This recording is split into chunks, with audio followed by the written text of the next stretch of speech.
जिस तरह हमें छोड़कर चली गई थी, उस दिन पहली बार एहसास हुआ था कि इंसान का दिल सिर्फ धड़कता नहीं, टूटता भी है। हमें लगा था कि हमारे लिए किसी को फिक्र करना नामुमकिन है। हर रिश्ता झूठा लगता था, हर वादा अधूरा। इसलिए जब आप हमारी जिंदगी में आए, तो हमें यकीन ही नहीं हुआ। हमें लगा कि आप भी बाकी लोगों की तरह हमारी पढ़ाई का, हमारे भरोसे का इस्तेमाल कर रहे थे। लेकिन अब समझ आया है, खेल कुछ और ही था। गलती का हिसाब तो आपको चुकाना पड़ेगा, जनाब। और वो भी पूरा। बोलिए, क्या चाहिए आपको? सच, या फिर वो झूठ जिसे आप इतने सालों से सच बनाकर जी रहे हैं? वादा कीजिए, आज के बाद कोई राज नहीं रहेगा। हम आपसे वादा करते हैं कि आगे आपके होने वाले हर इम्तिहान में हम आपका साथ देंगे, चाहे वो किताबों का हो या जिंदगी का। लेकिन पहले सच सामने आएगा।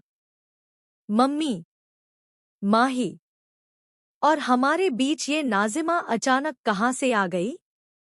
ये नाम तो कभी हमारी कहानी में था ही नहीं। तुम उनके बीच में क्यों आ रहे हो? क्या छुपा रहे हो हमसे?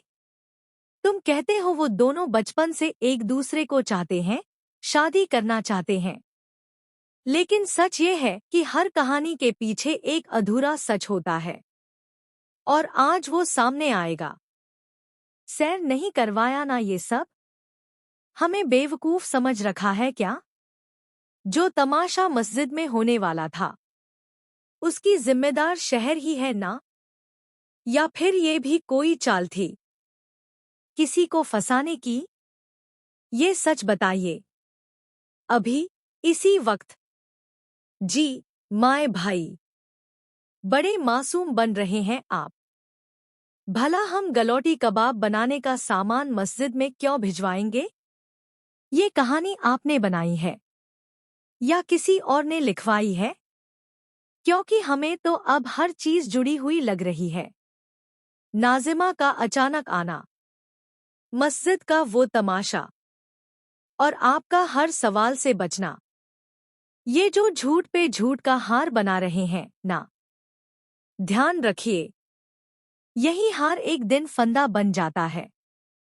और जब वो फंदा कसता है ना, तो इंसान सिर्फ मरता नहीं, सच बोलने पर मजबूर हो जाता है।